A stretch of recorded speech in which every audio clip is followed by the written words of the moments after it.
Salut à tous et à toutes, bienvenue sur votre chaîne Yvan des Drames.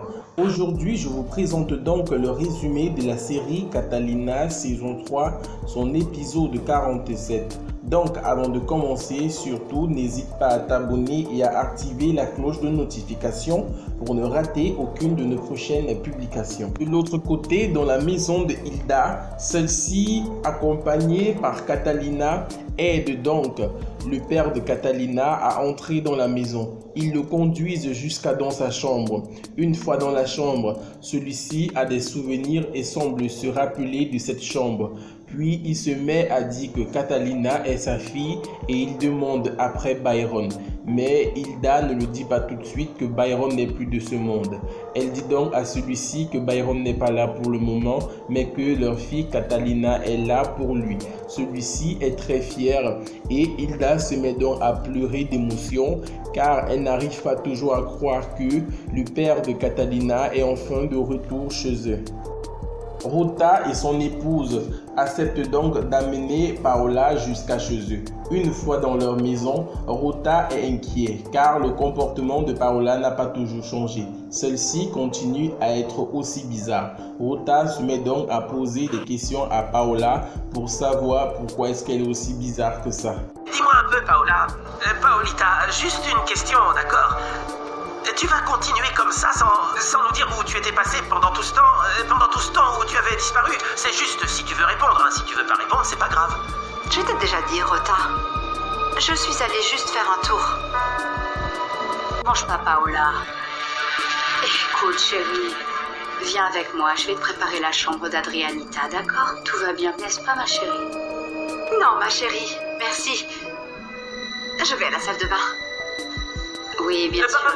Paolita, c'est juste un petit conseil. C'est juste au cas où, s'il te plaît, ne va pas faire encore un autre de ces tout petits tours que tu as pris l'habitude de faire parce que comme tu disparais toujours dans les toilettes, et ben tu comprends en fait. Toujours dans la maison de Hilda, lorsque Catalina est sur le point de s'en aller, celle-ci passe d'abord dans le salon pour remercier Albero d'avoir accepté que son père vienne vivre avec eux. Avec cela, tu me montres que tu es toujours le même homme qu'avant. Intelligent, noble et généreux aussi. Et je peux seulement te dire merci. C'est pour vous que je le fais. Merci. Serre-moi très fort dans tes bras, Catalina.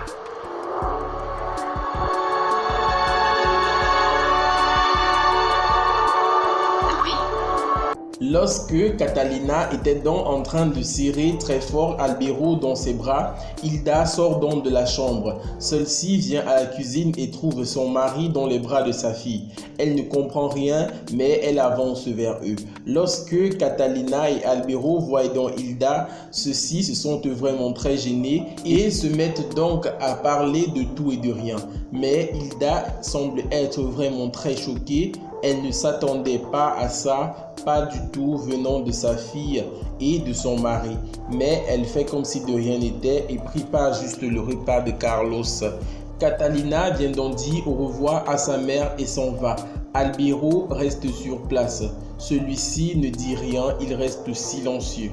Lorsque Catalina est donc en train de se rendre à l'hôpital, elle remarque donc la lumière qui brille dans la maison de la mère de la diablesse. La lumière de cette maison est allumée, Tony.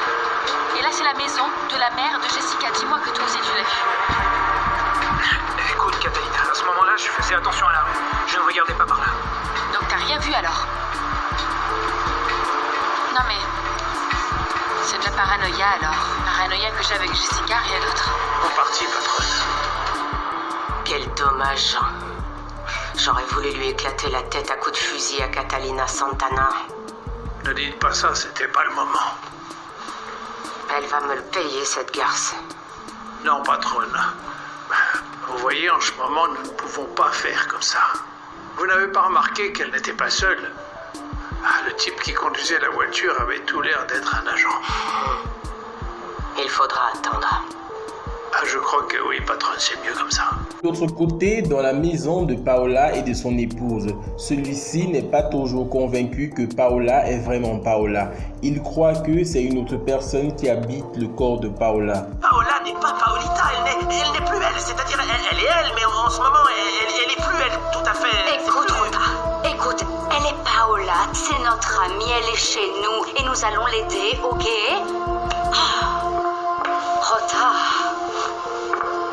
De l'autre côté, Catalina arrive enfin à l'hôpital. Celle-ci voit sa fille allongée sur le fauteuil de la salle d'attente. Elle est vraiment déprimée. Elle va donc pour réveiller sa sœur. Et dès que celle-ci se réveille, elle se met tout de suite à tout raconter à Catalina. Elle est en larmes et inconsolable. Les médecins m'ont dit qu'il lui reste que quelques heures de vie. Kata, si jamais Hernan Dario meurt... Écoute, Kata, écoute. Hernan va s'en sortir, ok? Et tu dois être forte parce qu'Hernan a besoin que tu sois forte parce que je suis sûre qu'il va s'en sortir. Que Dieu t'entende. Seigneur. Et mes parents? Ils voulaient venir, ils avaient très envie de venir et ils m'ont dit de t'embrasser très fort. Mais en ce moment, ils ne peuvent pas venir, ils ont dû rester à la maison. Pourquoi? Qu'est-ce qui se passe? C'est que... Kata, c'est juste qu'on a un problème énorme. Quoi? Dis-moi, s'il te plaît. Non, c'est pour mon père. Qu'est-ce qui se passe avec ton père? C'est grave? C'est une histoire très... Je te fais quelque chose. Non, c'est une histoire très longue et je ne veux pas que tu sois encore plus inquiète que tu l'es, hein? Tout est bien. Tu veux qu'on l'appelle? Non, ils sont si occupés. Ils feraient quoi ici? La même chose que moi. Rien. Je les appelle pour qu'ils me donnent des nouvelles ou si quelque chose change, d'accord? Ok, je vais être ici tout le temps avec toi, hein, d'accord? Merci. Toujours à l'hôpital, Mariana arrive donc avec 2 mains. Celle-ci a en tête de kidnapper sa fille pour l'emmener chez Titi car elle ne veut plus que sa fille reste entre les mains de Catalina la moyenne. Ceux-ci se mettent donc à monter une scène car ils veulent qu'on croie qu'un d'eux est très malade pour qu'on puisse l'hospitaliser à l'hôpital. Comme ça, ils pourront plus facilement récupérer la petite sans soupçon. De l'autre côté, dans la nouvelle maison de Zoraya, l'homme de main de la main noire est en train de vouloir faire signer des documents à Zoraya.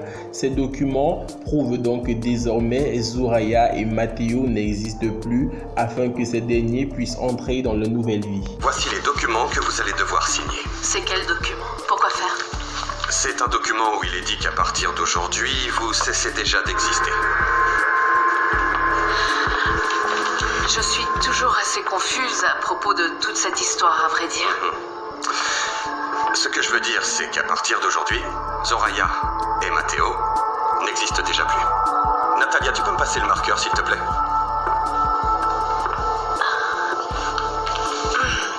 Et quand vous allez déposer vos empreintes ici, voici les documents. Et voilà le marqueur. Vous allez commencer votre nouvelle vie. Vous allez être Carlos Mario et Ingrid Roman. Dans leur chambre, lorsque Albero vient pour se coucher près de Hilda, celle-ci demande des explications à Albero sur ce qui s'est passé au salon tout à l'heure. Que s'est-il passé tout à l'heure?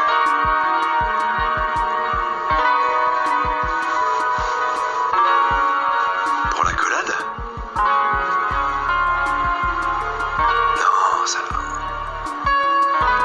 C'était une accolade de solidarité, rien de plus.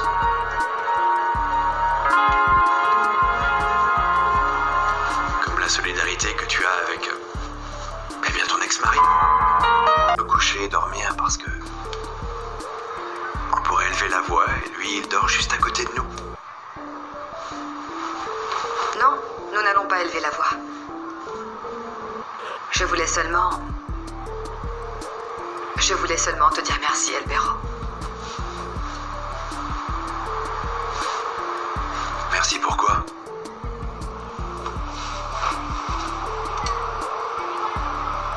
Pour accepter que Carlos soit ici avec nous. Tu es un homme très généreux. Tu es en train de te moquer de moi, n'est-ce pas? Tu sais bien que ce n'est pas le cas.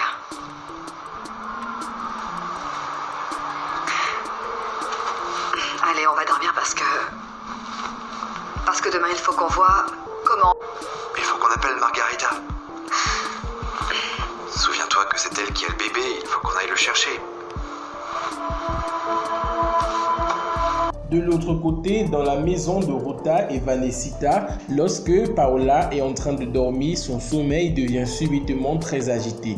Et dans sa tête, Laura est en train de la rappeler les paroles qu'elle lui avait prononcées pour l'ensorceler.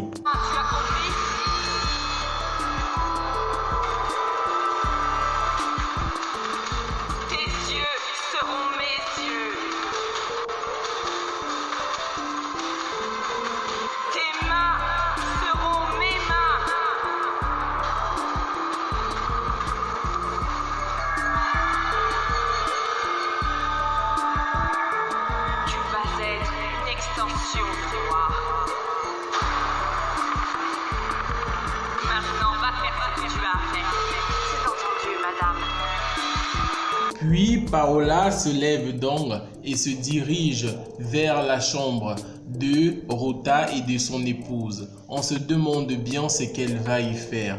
À votre avis, est-ce qu'elle va donc faire du mal à ses amis Rota et Vanesita et à leur petit bébé?